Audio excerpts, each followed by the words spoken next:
Pourquoi faut-il adorer Jésus au Saint-Sacrement?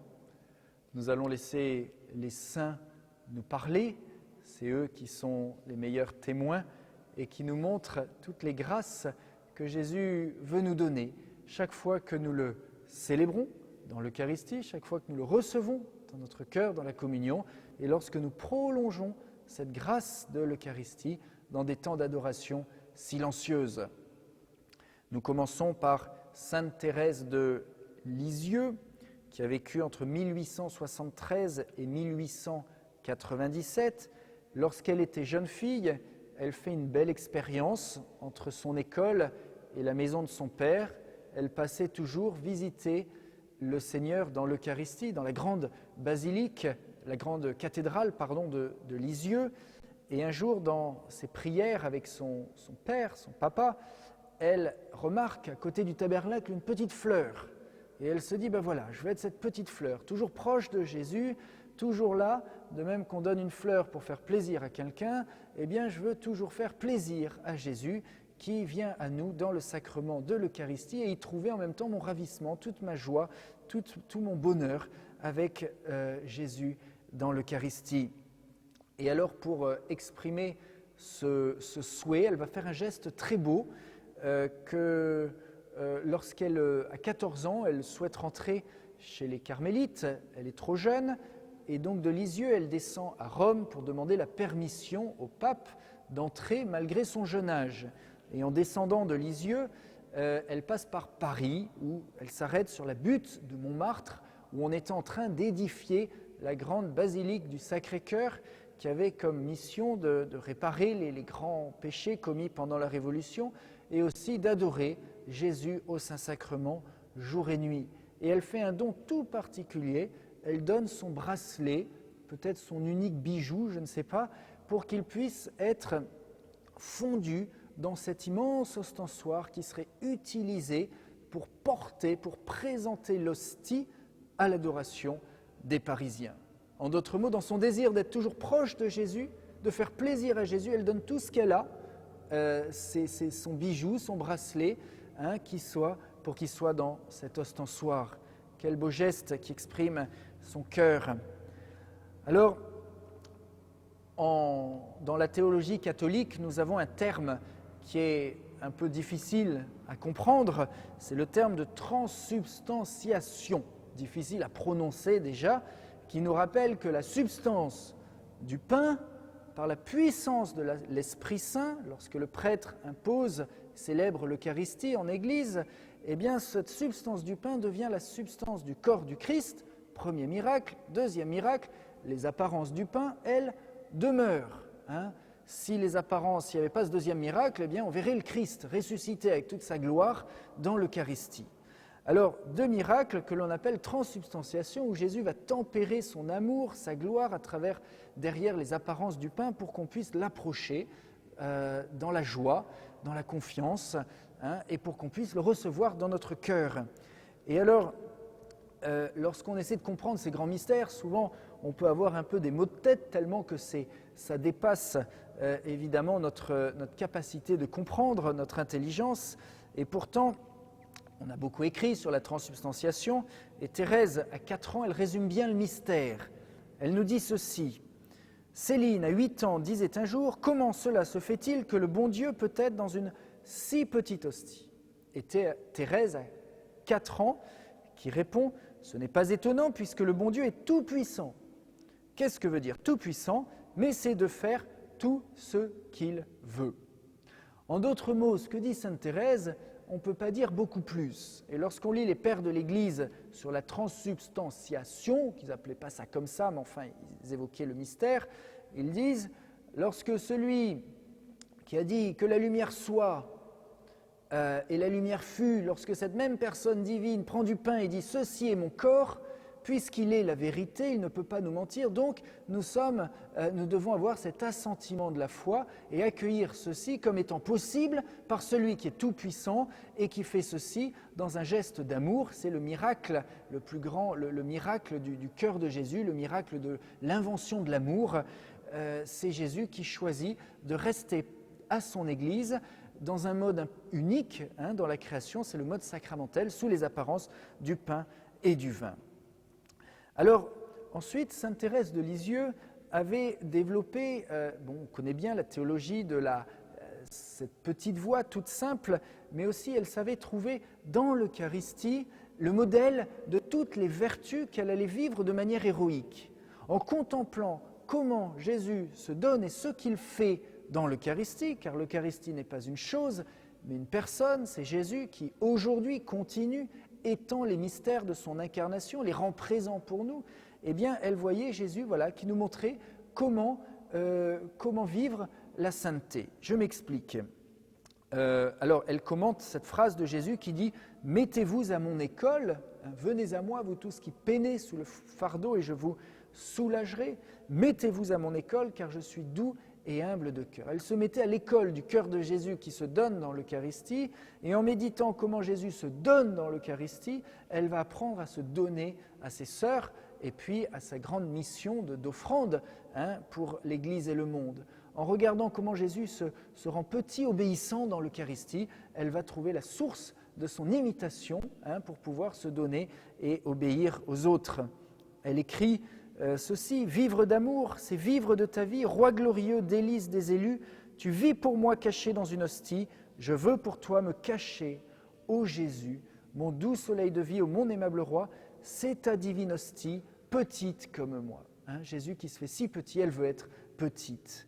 Voilà, pour m'enseigner l'humilité, vous ne pouvez vous abaisser davantage. Donc Jésus s'abaisse aujourd'hui tellement dans l'Eucharistie pour enseigner à Thérèse comment s'abaisser, comment être humble et petite. Et on retrouve toutes ces grandes vertus qui ont fait d'elle une sainte géante si grande, qu'elle trouvait tout simplement en contemplant Jésus qui, aujourd'hui, pour nous, rend présent ses vertus. Il est le modèle de nos vertus et il nous donne la grâce par l'Eucharistie pour imiter, pour vivre de toutes ces grandes vertus. C'est lui qui vient les vivre en nous. Alors, souvent, il nous arrive, lorsque nous organisons dans des paroisses, des temps d'adoration eucharistique perpétuelle, le jour, la nuit. Le jour, c'est plus facile que la nuit. La nuit, souvent, on peut être fatigué, on se lève, on va adorer le Seigneur, on répond à son invitation nocturne, la première, au Jardin des Oliviers, au milieu de la nuit. « Ne pouvez-vous pas veiller une heure avec moi ?» Et alors, souvent, ça peut nous arriver de nous endormir ou de nous assoupir. On pourrait se dire « Mais Seigneur, c'est une insulte à ta présence, à la grandeur de ta majesté. » Et pourtant, nous savons bien que ce n'est pas vrai et que Thérèse aussi s'endormait souvent dans ses actions de grâce et ses adorations. Elle disait ceci, « Je devais me désoler de dormir pendant mes oraisons et mes actions de grâce, eh bien je ne me désole pas. Je pense que les petits-enfants plaisent autant à leurs parents lorsqu'ils dorment que lorsqu'ils sont éveillés. Je pense que pour faire des opérations, les médecins endorment leurs malades. Enfin, je pense que le Seigneur voit notre fragilité, qu'il se souvient que nous ne sommes que poussière. » En d'autres mots, ce qui compte avant tout dans notre adoration, ça n'est pas tant ce qu'on fait, si c'est notre désir d'aller le rencontrer, c'est ça qui touche le cœur de Jésus, mais ensuite dans l'heure d'adoration, ce qui rend l'heure sainte, quand on fait une heure sainte, c'est pas tant ce qu'on fait, mais c'est ce que Jésus fait. Et qu'est-ce qu'il fait ? Eh bien, il nous sanctifie, il nous envoie son Esprit Saint, selon la promesse en Jean 7, 37, « Venez à moi, vous tous qui avez soif, que celui qui croit boive de mon sein, coulera un fleuve d'eau vive. » Il parlait de l'Esprit Saint. Chaque fois que nous allons adorer Jésus, nous recevons cet Esprit Saint, cette Pentecôte joannique, si discrète, si humble. Chaque fois que nous regardons l'Eucharistie, que nous l'approchons, que nous le recevons dans la foi et dans l'amour. Alors Thérèse, nous apprend à venir recevoir, à laisser Jésus agir dans notre cœur et à laisser Jésus être le bon pasteur, nous sauver, nous guérir, nous transformer, nous conduire vers Dieu son Père. Souvent on pense que c'est difficile de faire une heure d'adoration chaque semaine, mais sachons bien que Jésus est la personne la plus facile à plaire, à contenter, et donc nous pouvons rencontrer, nous pouvons nous aider, certes, d'un livre de prière, nous pouvons prier le chapelet pour aimer Jésus avec le cœur de Marie, ou simplement rester silencieux dans ce cœur à cœur avec celui qui nous aime plus, qui nous regarde, qui nous guérit. Nous pouvons aussi, comme Thérèse, être fatigués, n'avoir envie de rien faire, si ce n'est venir nous asseoir et ressentir la douce paix qui provient du simple fait d'être en présence du même Jésus qui dit dans l'Évangile « De toute votre inquiétude, déchargez-vous sur le Seigneur, car il prend soin de vous, c'est ma paix que je vous donne. » Alors évoquons une autre sainte, grande sainte, que Jean-Paul II a canonisée, Sainte Faustine, qui est décédée en 1938, elle avait 33 ans, polonaise, elle a vécu à Cracovie, il y a aujourd'hui ce sanctuaire de la miséricorde divine qui est si beau, et Jésus qui va révéler à Faustine, de manière visible, sensible, ce qui se passe lorsque nous allons rencontrer Jésus dans l'Eucharistie et que nous ne pouvons pas voir de manière sensible ou visible, mais ceci nous aide à comprendre tout ce dynamisme spirituel qui s'opère quand nous approchons de l'hostie dans la foi et dans l'amour. Alors Jésus qui dit à Faustine « Quand l'âme s'approche de moi avec confiance, je la comble de tant de grâces qu'elle ne peut les contenir toutes et qu'elle les projette sur d'autres âmes. » On voit ça dans l'Ancien Testament, Moïse qui rencontrait Dieu dans l'arche de l'Alliance, dans la tente de la rencontre, et qui en sortant de la tente, il rayonnait, les Israélites qui lui mettaient un voile qui couvrait sa tête tellement que ce rayonnement était grand. Et si déjà dans l'Ancienne Alliance, qui était une préfiguration, une préparation de ce que nous avons dans la Nouvelle Alliance de l'Eucharistie, si déjà dans l'Ancienne Alliance, il y avait ce rayonnement, combien plus il y a ce rayonnement chaque fois qu'on approche l'Eucharistie, qui nous comble de grâce au point que ces grâces se déversent sur les personnes que nous rencontrons ensuite. Alors un point qui me paraît si important sur ces révélations de Jésus, sur ce message de Jésus à Faustine, c'est la paix qui découle du trône de la miséricorde qui est le tabernacle. Jésus qui dit « L'humanité ne trouvera pas la paix tant qu'elle ne se tournera pas avec confiance vers ma miséricorde. » Et juste après, le trône de la miséricorde, c'est le tabernacle. En d'autres mots, si on met les deux ensemble, on peut vraiment conclure qu'il n'y aura pas de paix véritable dans les cœurs, dans les familles, dans le monde, tant qu'on ne se tournera pas vers le tabernacle, qui est le trône de la miséricorde. Alors, elle va voir tout ceci lorsque elle se présente dans sa cellule. Voici ce qu'elle écrit, une belle référence que je commenterai juste après. Elle voit Jésus exposé dans l'ostensoir et il m'a semblé que c'était en plein air. Au pied de Jésus, elle voit cette image de la miséricorde divine, comme on la connaît bien, et elle écrit ceci. « Au pied de Jésus, je voyais mon confesseur, et derrière lui un grand nombre de dignitaires de l'Église. Plus loin encore, je vis des grandes foules que je ne pouvais embrasser d'un coup d'œil. Je voyais ces deux rayons sortant de l'hostie. Les mêmes qui sont sur l'image, ils étaient étroitement unis, mais ne se confondaient pas.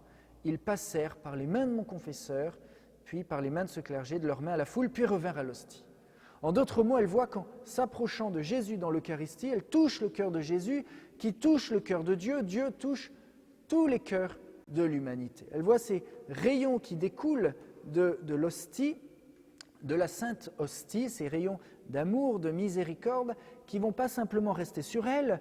L'adoration, ce n'est pas simplement un cœur à cœur avec Jésus qui est là, entre Jésus et moi, une histoire d'amour entre Jésus et moi, mais elle voit que ces rayons vont se déverser sur toute personne, et chaque fois que nous approchons l'Eucharistie, tout homme, toute femme, tout enfant reçoit un nouvel effet de la grâce divine, un nouvel élan d'amour, et reçoit une nouvelle grâce pour avancer dans ce chemin de la vie chrétienne, de la vie divine, enfin de la vie des enfants de Dieu. Et alors, Jean-Paul II nous donne dans une lettre qu'il a écrite à l'évêque de Liège pour la fête de Corpus Christi, la fête pour le 450e anniversaire de la fête Dieu, il présente l'adoration eucharistique comme un service éminent pour toute l'humanité. Il dit ceci, « Par l'adoration, le chrétien contribue à la transformation radicale du monde. Toute personne qui prie le Seigneur entraîne à sa suite le monde entier et l'élève à Dieu. Ceux qui se tiennent devant le Seigneur remplissent donc un service éminent, il présente au Christ tous ceux qui ne le connaissent pas ou sont loin de lui, il veille devant lui en leur nom.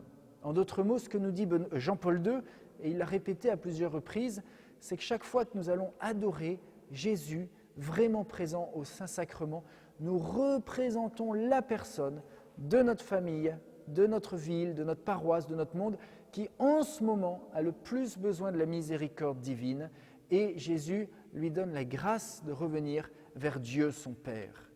C'est pour ceci que l'adoration eucharistique est un service éminent pour l'humanité. Nous ne sommes jamais là tout seuls, nous sommes là au nom des autres, pour les autres, en Église, pour l'Église. C'est cette grande dimension de l'adoration, la grande dimension ecclésiale de l'adoration eucharistique. Jean-Paul II dira ailleurs, tous les maux du monde peuvent être vaincus à travers le grand pouvoir de l'adoration eucharistique. Alors, on peut illustrer, trouver le fondement de ceci dans ce passage de l'enfant possédé par un esprit en Marc 9, où on voit les disciples qui n'arrivent pas à chasser l'esprit mauvais de cet enfant. Ils vont faire tout ce qu'ils peuvent, ils n'y arrivent pas. Un peu comme tous les grands de notre monde qui font tout pour chasser le mal, pour chasser la violence, pour chasser la guerre, ils veulent la vraie paix, mais on s'aperçoit que, on n'y arrive pas comme on le voudrait, pas assez. Et alors, Jésus dit, mais ce type de démon, seule la prière peut le chasser. Et dans un autre évangile, la prière et le jeûne. Voilà. En d'autres mots, si ce petit enfant, il représente l'humanité qui a ce mal à l'intérieur et qui ne sait pas comment trouver la paix, la joie profonde, Jésus nous invite à la prière devant l'Eucharistie, devant sa présence tout simplement, pour recevoir cette paix, pour que le mal puisse être véritablement chassé. C'est Jésus qui disait, j'ai prié Jésus, Faustine qui disait « J'ai prié Jésus qu'il daigne allumer le feu de son amour dans toutes les âmes froides, sous ces rayons qui découlent de l'Eucharistie. Leur cœur se réchaufferait, même s'il était froid comme de la glace, il serait réduit en poussière, même s'il était dur comme du roc. » Donc cette invitation à aller à la source de la miséricorde pour être consumé par cet amour qui jaillit de l'Eucharistie chaque fois que nous célébrons la messe, que nous recevons Jésus ou que nous l'adorons au Saint-Sacrement. Une autre grande sainte qui va nous aider à mieux comprendre ce mystère et la grandeur de cet amour, Jésus qui se donne dans le sacrement de son amour, c'est Sainte Marguerite Marie Alacoque, Alacoque en un mot, voilà. Alors, qui a vécu de 1647 à 1690. Alors, des révélations magnifiques qui nous rappellent que l'Eucharistie n'est pas une chose, mais une personne. Et plus, c'est un cœur qui a tellement aimé l'humanité qu'il a institué l'Eucharistie pour rester avec nous jour et nuit au Saint-Sacrement. Au Saint-Sacrement, il y a le cœur de Jésus qui palpite d'amour pour nous, qui nous appelle et qui attend d'être aimé en retour.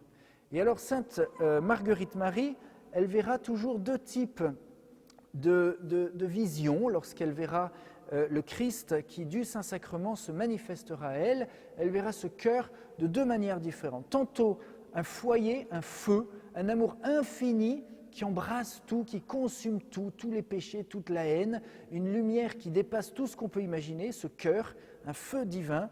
Et de l'autre côté, ce cœur qui est représenté par cette couronne d'épines et qui représente toute l'ingratitude de l'homme, un cœur blessé, un cœur brisé. Alors comment comprenons-nous ça ? Tout simplement, ce cœur du Christ, Jésus il est à la fois il est personne divine, donc il est à la fois vrai Dieu et vrai homme. En tant que vrai Dieu, dans le cœur de Jésus, il y a cet amour, cette charité divine infinie que l'on contemplera pendant toute l'éternité, mais il y a aussi ce cœur d'homme, comme le vôtre et le mien, ce cœur qui nous a aimés passionnément, qui nous aime infiniment, ce sacré cœur, comme on dit, et ce cœur s'est attaché à nous tous, il nous aime, et de même que si vous aimez passionnément quelqu'un et que cette personne se moque de votre amour, vous allez ressentir, éprouver cette souffrance, cette ingratitude, cette froideur, ce mépris qui va vous faire souffrir. Et Jésus qui exprime, voilà, cet amour qu'il a pour nous et le peu de correspondance, le peu d'amour qu'il reçoit en retour, et surtout, dans le lieu où cet amour se donne, c'est l'Eucharistie, dans cette petite hostie. Alors, le message de Parelmonial nous rappelle que, voilà, le cœur de Jésus est embrasé d'amour, mais il est offensé par les ingratitudes. Et cette double considération doit nous mouvoir à rendre amour pour amour à ce cœur de Jésus qui se donne dans l'Eucharistie et à lui offrir en même temps une compensation pour l'offense qui lui est faite. Et alors c'est ce que nous appelons la réparation, ou dans le vocabulaire de ce temps, mais qui est si beau aujourd'hui, qui consiste à consoler le cœur de Jésus. C'est-à-dire qu'il y a 2000 ans, ce sont les ennemis de Jésus qui l'ont élevé sur la croix, qui l'ont crucifié, qui ont entouré sa tête d'épines. Aujourd'hui, ce sont ses amis, nous tous, ceux qu'ils recevons chaque dimanche, qui l'entoureront d'indifférence, d'ingratitude. On a du temps pour tout le monde, pour faire toutes choses, mais est-ce qu'on a du temps pour aller rencontrer celui qui est là, présent dans l'Eucharistie, avec son cœur, une personne divine qui nous aime, qui a soif de nous, qui attend que l'on puisse l'aimer, lui rendre amour pour amour. Sur la croix, comme Jésus est en train d'instituer l'Eucharistie en donnant sa vie pour nous, il dit « j'ai soif » et il dira cette parole de l'Eucharistie à Marguerite Marie et pour nous tous « je brûle du désir d'être aimé » ou alors « j'ai soif, mais d'une soif si ardente d'être aimé des hommes au Saint-Sacrement que cette soif me consume » ou encore « voici ce cœur qui a tant aimé les hommes qu'il n'a rien épargné jusqu'à s'épuiser et se consumer pour leur témoigner son amour. Et pour reconnaissance, je ne reçois de la plupart que des ingratitudes par les irrévérences, les sacrilèges, les froideurs, les mépris qu'ils ont pour moi dans ce sacrement d'amour. » Il faut bien rappeler que cette dévotion au cœur de Jésus trouve tout son sens lorsque nous entourons l'Eucharistie de notre présence, de notre amour, parce que c'est là qu'il se donne à nous et c'est là que l'on peut rendre amour pour amour à ce cœur qui a tout donné sur la croix pour que l'on puisse l'avoir tous les jours dans l'Eucharistie. Alors la dévotion, comme on dit, au Sacré-Cœur de Jésus a ce double objet. À la fois elle propose d'honorer par l'adoration et le culte public, le cœur de chair de Jésus-Christ, et en même temps elle veut honorer ce cœur qui se donne aujourd'hui dans l'Eucharistie. Voilà. Jésus qui dit « Mon cœur est si passionné d'amour pour toi et pour les hommes et pour toi en particulier que ne pouvant contenir les flammes de son amour, il faut qu'il les répande par tout moyen. » Et alors, dans ces beaux messages de Jésus à Marguerite Marie, nous découvrons que nous pouvons aimer Jésus pour les autres et que même si l'Eucharistie est tellement rejetée, ignorée, méprisée dans tant de lieux, nous pouvons l'adorer passionnément à la place, au nom de ceux qui ne le connaissent pas et donner à Jésus, à changer cette couronne d'épines, pour reprendre l'image de Parelmonial, et la changer en une couronne de fleurs, de joie, de consolation, en rendant amour pour amour à Jésus. Et c'est ainsi que Jésus déverse toutes les grâces qu'il a méritées pour nous au calvaire. Merci.